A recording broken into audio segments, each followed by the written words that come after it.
Bismillahirrahmanirrahim. Assalamualaikum warahmatullahi taala wabarakatuh.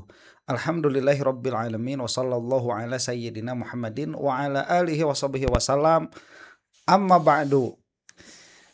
Manuver dari Taka yang menjadi penasihat hukum bagi 3 orang ya, Bu Kurnia, Riza Fadilah, dan satu lagi itu Pak Rustam Effendi. Disingkat, sekarang sudah ada singkatannya RRK. Nah, ini official sepertinya ya, karena kita akan saksikan pernyataannya Pak Kadir kalau tidak salah di sini yang mengatakan RRK ini siap masuk ke persidangan ke pokok perkara tanpa eksepsi, tanpa pra-peradilan. Ini video judulnya begini. Jika di sidang, RRK tidak akan eksepsi, langsung pembuktian ijazah Jokowi. Saya agak tertawa dulu sedikit karena pokok permasalahannya bukan pembuktian ijazah Jokowi. Tapi mudah-mudahan ya, yang namanya tanggal sial nggak ada di kalender. Mudah-mudahan ini menjadi kesialan bagi Joko Widodo ya. Nah, sebelum ke situ ya, saya mau mengatakan dulu begini. Manusia itu memiliki banyak kualitas. Di antara kualitasnya itu adalah keberanian. Yang mana di antara keberanian, berani dengan sembrono itu perbedaannya tipis. Nah, kemudian ada juga kecerdasan. Nah, di antara cerdas dengan sok tahu, nah itu juga tipis juga. Nah, makanya karena itu Imam Ghazali menjelaskan perbedaan-perbedaan yang sangat tipis di situ ya.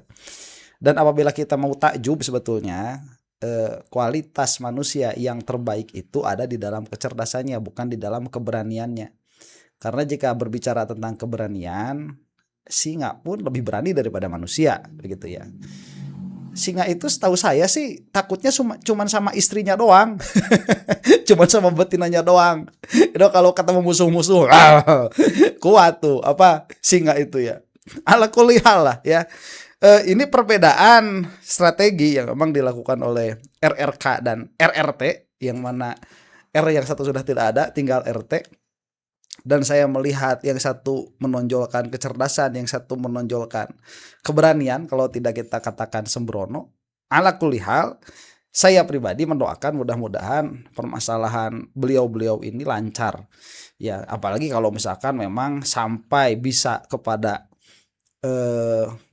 maksud utama, yaitu menyeret Joko Widodo ke persidangan. Nah, time will tell ya. Pada akhirnya waktu yang akan menjawab hal itu. Baik ya, ini adalah pernyataannya. Bagaimana sih strateginya? Nah, karena Roy Suryo sudah sering membahas, malah sudah masuk pra-peradilan, Dr. Tifa sudah masuk eksepsi begitu ya. Ini apa yang akan dibahas oleh Pak Kadir nih? Kalau tidak salah Pak Kadir yang berbicara. Kita saksikan ya. Ya, oke. Assalamualaikum warahmatullahi wabarakatuh. Waalaikumsalam warahmatullahi wabarakatuh. Ya, apa kabar teman-teman semua? Bertemu lagi dengan saya di channel ini. Saat ini saya kembali sedang bersama dengan praktisi hukum senior. Beliau adalah Profesor Dr. Herman Kadir, SHM Hum. Apa kabar Pak Herman? Sehat, alhamdulillah. Teman-teman, kenapa saya ngobrol lagi dengan beliau? Karena kita tahu pada hari Kamis kemarin eksepsinya Ibu Tifa itu diterima oleh hakim ya Pak ya. Iya, dengan demikian kasusnya sudah selesai. Iya. Nah, satu lagi Roy Suryo ini masih menjalani sidang pra-peradilan ketiga betul. di Pengadilan Negeri Jakarta Selatan. Jadi kita juga akan menunggu nih bagaimana kalau nanti Roy Suryo masuk ke persidangan, apakah nanti juga eksepsinya bakal diterima gitu ya. Karena kan pasal-pasal yang dikenakan oleh hakim dan polisi kepada Roy Suryo itu sama dengan Bu Tifa. Nah, sekarang yang mau kita bahas adalah 3 tersangka dari klaster 1 yang ditangani oleh tim advokasi anti kriminalisasi aktivis dan akademisi, di mana Pak Firman berada di tim hukumnya, di dalam Taka itu ya Pak ya. Ketiga orang tersebut adalah Roy Suryo, Rustam Effendi, Rizal Fadilah, dan Kurnia Tri Royani. Nah, saat ini memang kan berkasnya belum P21 ya Pak ya? Belum. Ya. Tapi yang menarik, Sebentar, cuman kemarin sudah ada berita ya dari Polda Metro, katanya sebentar lagi P21 on the way. beliau ini ketiganya kan agak berbeda dengan Roy Suryo dan Bu Tipa ya Pak ya. Beda. Beda karena Beda. ketiga kliennya Pak Herman ini hanya dijerat dengan pasal 310 dan 311. Ya, 10, pasal 311. Kalau di KUHP lama ya. HP lama, Kalau KUHP baru itu pasal 433 dan 434. 434. Ini Terus yang ada undang IT juga pasal 45 ya. 28. 28 junto 45 kalau nggak salah. Penyebaran kabar bohong ya. Iya, 45 ya. 28 sama 45. Penyebaran kabar bohong. Jadi pasalnya adalah fitnah, pencemaran nama baik dan penyebaran kabar bohong. Kalau Bu Tifa dan Roy Suryo itu undang ITE-nya itu 32 ayat 1 dan sama 35. 35 manipulasi dokumen. Beda ya Pak ya? Beda, ancaman itu lebih tinggi. Kalau ini kan masih di bawah 5 tahun. Yang ini penyebaran kabar bohong ya? Ya, Ini berapa tahun tuh? Kabar bohong itu kalau salah 3 tahun. 3 tahun. Berarti bisa memungkinkan tidak ditahan Pak ya? Iya. Jadi bawah, artinya klaster kedua ini, yang pertama ini dia di bawah 5 tahun ancaman. Nah, yang mau kita tanya kepada Pak Herman. Baik, sebentar sebelum ke situ. Baru tahu saya ini kalau dakwaannya berbeda. Ya pantesan kalau berani juga ya. Aduh. Ini kepada Mas Hosinuddin, jangan disamakan tuh. Ini ancamannya 32, 35, 8 sampai 12 tahun. Ini ancaman ketiga orang ini maksimal 3 tahun. 3 tahun mah. Kalaupun masuk ya mudah-mudahan tidak. Kalaupun masuk ya itu mesantren lah 3 tahun. Itu udah beda jauh, itu jangan disamakan ya. Udahlah, ini udah jelas berbeda berbeda strategi ya karena tuntutannya pun berbeda. Dan di dalam undang-undang ITE itu kezoliman yang nyata ya. Kita lanjutkan. Ini kira-kira bagaimana nasibnya kalau nanti sudah P21. Dan yang menarik kan karena di klaster 1 ini ada 2 orang yang sudah restorasi justice, Iya. ya Pak Herman ya, dan kasusnya sudah dihentikan. Nah, kita akan membahas sama Pak Herman selain bagaimana prospeknya kalau nanti masuk ke pengadilan, juga dengan adanya 2 orang yang sudah restorasi justice, masih layakkah ketiga orang ini untuk diteruskan sampai ke pengadilan ya Pak ya? Yang restorasi justice itu adalah Egy Sujana dan Damai Hari Lubis sama Resmond Sianiparsia Holland. Kalau Risman kan dari klaster 1 ya? Klaster 1. Kedua. Kedua. Nah, kalau Bapak melihatnya gimana, Pak? Kalau saya lihat, ini pandangan hukum saya ya, artinya dari pengalaman saya beracara di pengadilan, ini perkara kalau Jokowi nggak beramai-ramai dihentikan loh Pak. Dihentikan ya? Ya kalau dihentikan. Kenapa?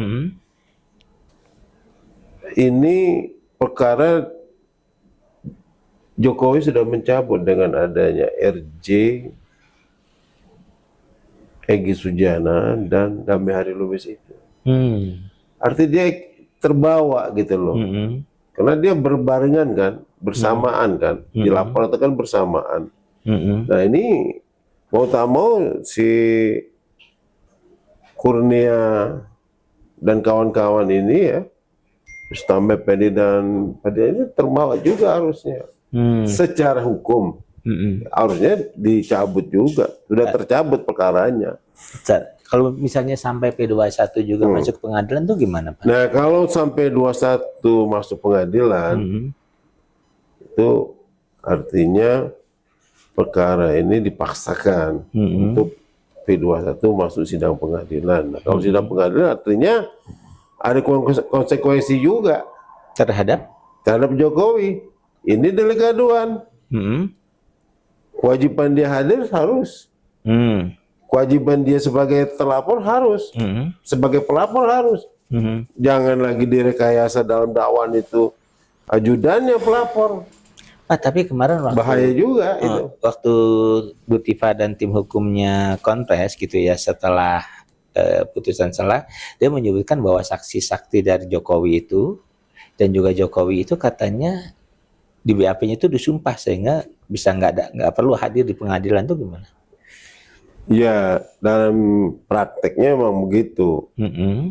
Apabila dia sudah disumpah di dalam BAP-nya itu, maka dia tidak ada kewajiban untuk hadir.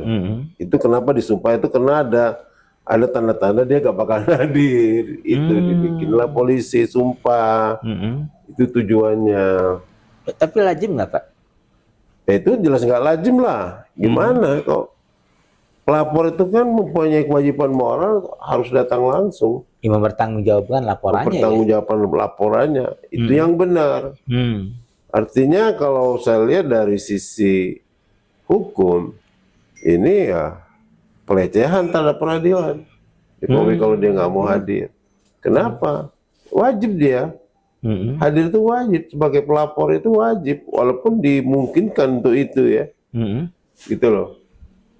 Apalagi dalam KUHP yang baru ini udah jelas. Delik aduan itu wajib lapor. Itu kan hanya praktek hukum aja yang lama. Yang itu kan tidak diatur jelas di KUHP. Ya. Itu tidak diatur jelas. Dia sudah disumpah. Itu hanya dalam praktek hukum acara aja yang sudah sering terjadi gitu. Pak, kalau di Baik, sebentar ya. Saya jadi bingung ini Pak Kadir ini bagaimana berpikirnya ini. Ini mengatakan ya setelah RJ, pertanyaannya apakah masih bisa lanjut? Kata Pak Kadir, seharusnya tercabut. Nah, kalau seharusnya tercabut berarti kan yang diupayakan seharusnya itu. Dengan cara apa? Ya dengan cara mempermasalahkan penyidikan sampai pelimpahan P21 sampai persidangan. Dengan cara apa? Yang paling realistis sekarang pra-peradilan. Nanti kalau sudah masuk persidangan, eksepsi. Tapi judulnya mengatakan tidak mau pra-peradilan, tidak mau eksepsi. Malah masuk langsung pembuktian. Nah, tapi kan kata Pak Kadir sendiri, menurut ilmunya sendiri tahu Pak Kadir ini harusnya tercabut. Apabila menurut yang seharusnya itu tercabut, tapi kemudian tidak tercabut, berarti kan di situ ada kriminalisasi. Tetapi malah mendukung adanya kriminalisasi. Pak Kadir ini ngada-ngada ini. Kemudian jika P21 berarti dipaksakan. Nah ini kan belum P21. Kata polisi bakal P21. Tapi tidak dipermasalahkan. Dingin-dingin aja begitu. Udah biarin P21 tunggu aja begitu. Tidak ada mempermasalahkan sama sekali. Jadi kasihan saya sama RRK nih. Kemudian jangan ajudan jadi pelapor. Betul, tapi dalam kenyataannya yang pelapor itu justru si Syarif itu ajudan. Kemudian ada kemungkinan Jokowi tidak perlu hadir. Kenapa? Karena sudah disumpah di dalam BAP. Jika sudah disumpah tidak perlu hadir. Nah, itulah yang diupayakan.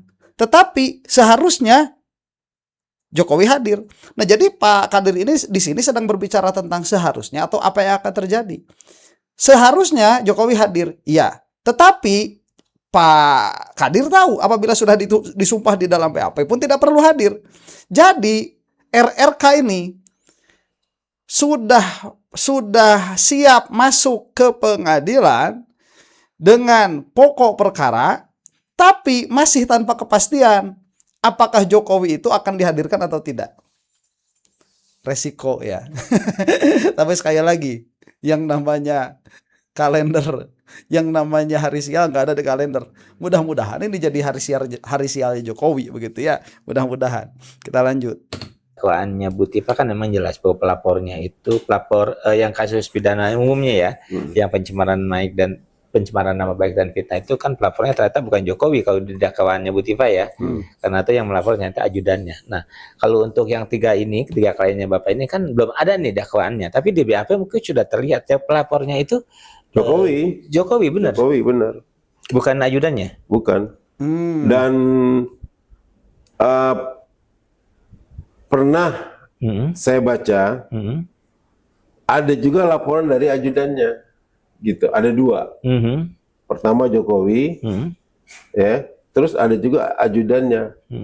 Keterangan dari BAP ajudannya itu ada juga. Pak, tapi aneh nggak sih kan sebetulnya kasus Bu Tifa, Roy Suryo sama Kadir bingung. Sebetulnya satu nih kasusnya kan.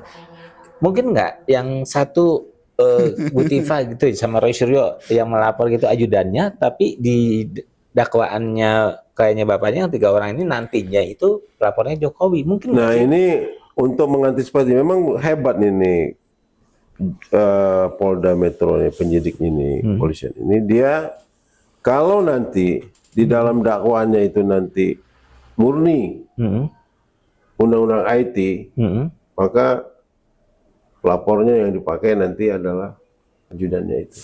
Berarti yang pasal 28 dan 45 ya? Iya. Yang di bawah 3 tahun Iya. itu kan? Ajudannya itu yang jadikan masuk ke IT. Tapi kalau masuk ke delik aduan, maka yang wajib pelapornya itu adalah Jokowi. Jokowi. Berarti ada 2 pelapor berarti. Iya. Memang udah didesain sedemikian rupa untuk antisipasinya. Saya lihat polisi begitu. Memang hebat juga Polda Metro. Cuma kalau ini nggak masuk, ini masuk. Ini jadi dia ambil alternatif gitu loh. Pak, kan itu namanya ajudannya kan melaporkan kriminalisasi. sesuatu yang nggak punya legal standing ya. Bisa dilaporkan nggak sih itulah? Ya kalau delik umum bisa, delik umum itu bisa ajudannya itu. Tapi kalau delik aduan itu nggak bisa. Misalnya apa Pak?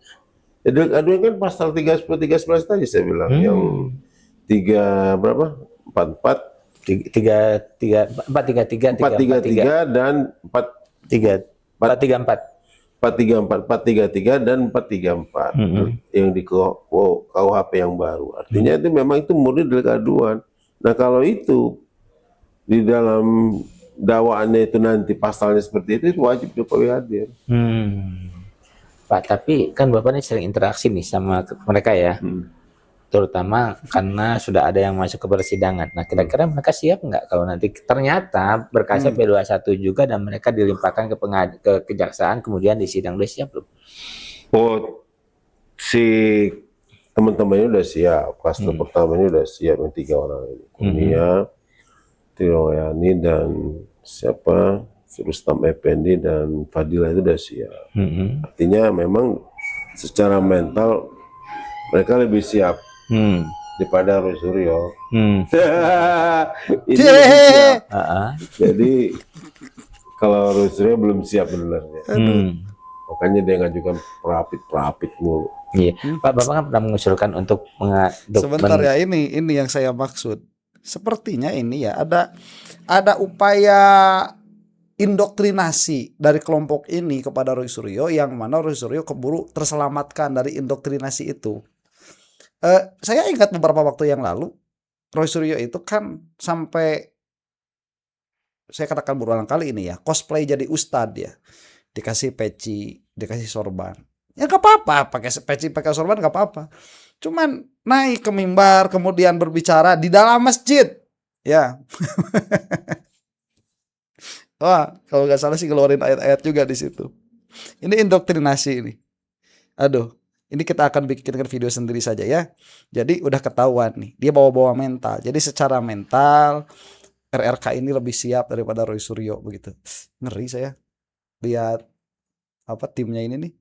Mengatasi masalah ijazah Jokowi ini antara lain harus meminta laboratorium forensik dari laboratorium independen ya. Iya. Nah, kira-kira nanti klien Bapak juga akan mengajukan itu nggak? Iya, akan mengajukan itu.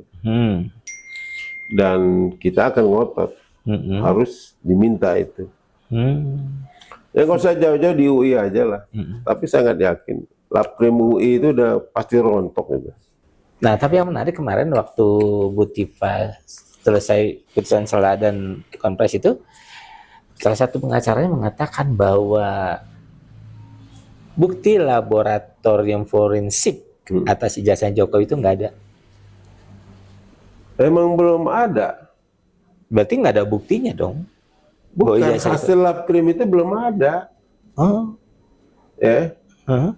Yang pernah dibawa di Mabes Polri dulu, waktu zaman kabar simnya siapa itu, dirnya, dir apa itu, yang pangkatnya di reskrimnya ya. Iya itu.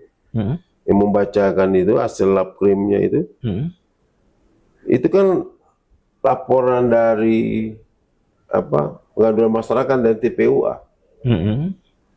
Nah kalau ini beda, artinya kita minta laporan khusus, lab krim khusus di perkara ini gitu loh.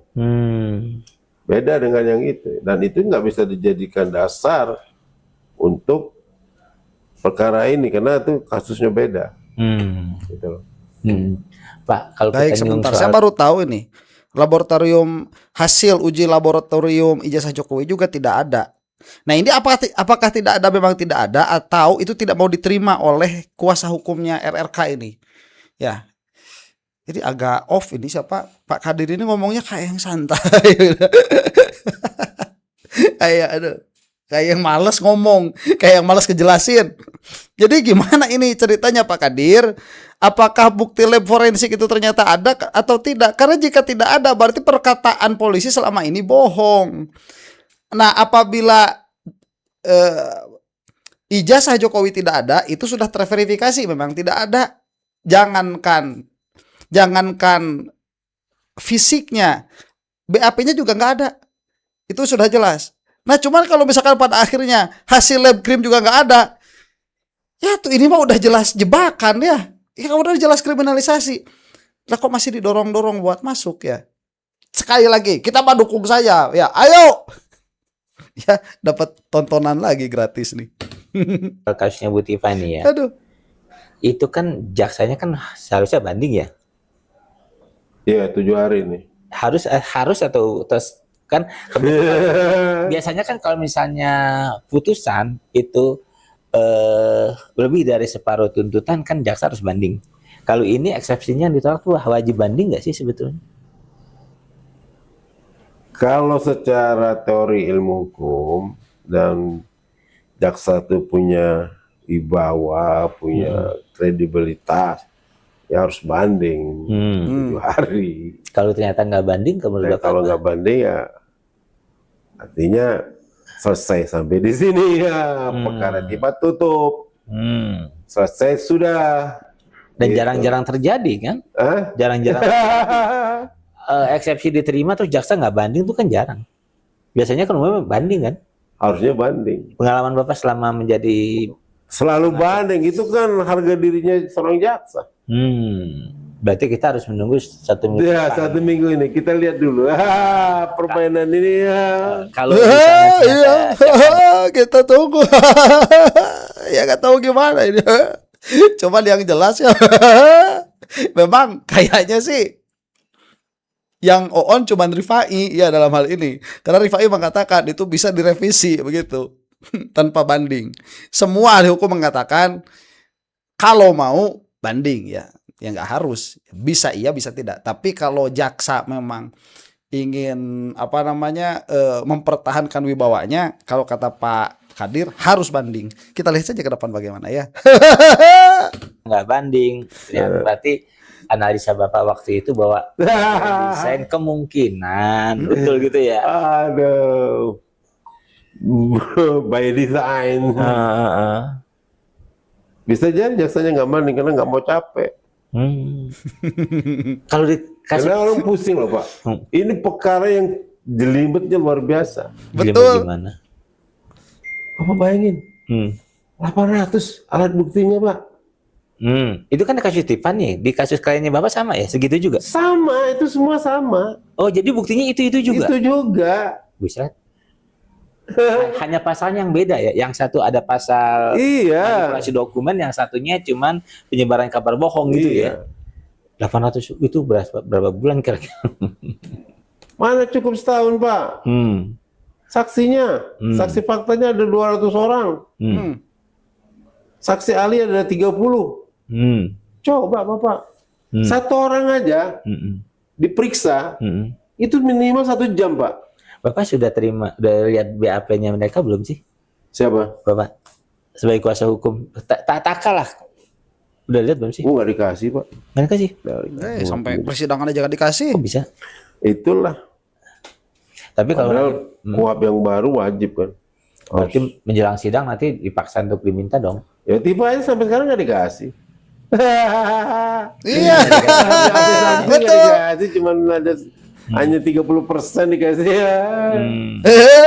Kalau itu kan Pak, segini Pak. Alat buktinya begini tuh. Mungkin bisa 2 meter kali. Mungkin nggak Pak? Misalnya nih ya, nanti maju ke persidangan, kemudian melakukan laboratorium forensik ya terhadap ijazah itu, dan ternyata ijazahnya beda, Ya, nggak asli palsu. gitu ya. Klien Bapak gugat balik mungkin nggak? Wajib itu. Wajib. Kita gugat balik. Yang digugat balik siapa? Polisi atau kejaksaan atau Jokowinya? Kita ganti rugi ke negara. Oh gitu. Bisa. Nah, Tifa bisa juga dong ganti rugi ke negara. Bisa. Sangat bisa. Karena kan dia sudah dicemarkan nama baiknya ya, iya. secara langsung ya. Apalagi udah pernah ditahan. Ditangkap, ditahan, Iya, diadilin gitu ya. diadilin. Oh. Bisa. Udah terdakwa deh. Kasihan dia. Kedua, kasihan deh. Kenapa? Ujian dokternya itu terbukanya itu kan terhenti. Terhenti ya gara-gara di sidang itu ya. Cara mengajukan ganti ruginya gimana, Pak? Ya gugat lah. Gugat siapa tuh? Secara Polisi? perdata. Polisi, jaksa? Baik, saya kira cukup itu ya. Udah ngantuk Pak Kadirnya juga. Dia ada diwawancara kok ngantuk. Kayak nggak mau malas. Tiba-tiba ketawa. Pak Kadir. Mudah-mudahan sehat terus ya. Nah, cuman tadi Pak Kadir, saya mah bingung nih Pak Kadir gimana pola pikirnya ya. Ini kan sudah jelas ada pelanggaran KUHAP, BAP sampai sekarang nggak dikasih lihat. Malah sudah sampai persidangan pun BAP tidak dikasih lihat. Terus itu tidak mau diperjuangkan begitu. Proses peradilan yang adil itu tidak mau diperjuangkan. Itu cuma pertanyaan saya sih sebagai apa ya? Sebagai orang yang masih memiliki keinginan ya. Keinginan, cita-cita. Bagaimana sih apabila hukum itu tegak di Indonesia begitu? Minimalnya di dalam permasalahan ini kan kalau hukum tegak sebagaimana dikatakan oleh Pak Kadir, ini semua ahli hukum yang bukan termul ya, semuanya sepakat ini kriminalisasi. Nah, kemudian apabila ini dikejar lah ya ini kriminalisasi, kemudian putus nanti seperti pra peradilan pertama menang tuh Roy Suryo, kemudian nanti eksepsi menang tuh Dr. Tifa. Kemudian sampai putus ini habis tidak terjadi persidangan kepada pokok karena dihentikan begitu karena memang dakwaannya ngada-ngada, itu kan tidak berhenti di situ upaya hukum. Ini kan bisa berbalik arah baik kepada Joko Widodo ataupun kepada negara. Kenapa tidak itu yang diupayakan? Itu saya tanyakan sih. Karena menurut saya tadi kalau balik lagi kepada pembukaan ya, cara ini jauh lebih cerdas daripada cara udahlah, nggak usah apa-apa, kita lihat saja. Udah tahu ini jebakan ya. Masuk saja ke dalam jebakan dulu. Siapa tahu enak jebakannya. Dijebak lah kok mau. Demikianlah ya. Ala kulli hal. Itu adalah pilihan masing-masing. Karena ini juga orang-orang dewasa lah, nggak usah kasihan juga kita dalam pengertian bahwa waduh gimana ya RRK nasibnya ya, mereka sudah mau seperti itu. Kalau dalam pikiran saya mereka sudah diindoktrinasi itu, ya sudah nggak apa-apa, udah bagian-bagian mereka itu. Siapa namanya, Rustam Effendi sudah begitu, Rizal Fadilah sudah begitu, Bu Kurniawan sudah begitu, ya kita doakan saja mudah-mudahan diberi kemudahan oleh Allah Subhanahu Wa Taala. Demikian ya. Baru tahu saya ini apa dakwaannya beda. Ya tuh jangan ngotot kalau dakwaannya beda ya. Wallahu taala alam bisawab. Mudah-mudahan termul binasa untuk Anda yang bukan termul. Wallahu taala alam bisawab. Assalamualaikum warahmatullahi taala wabarakatuh.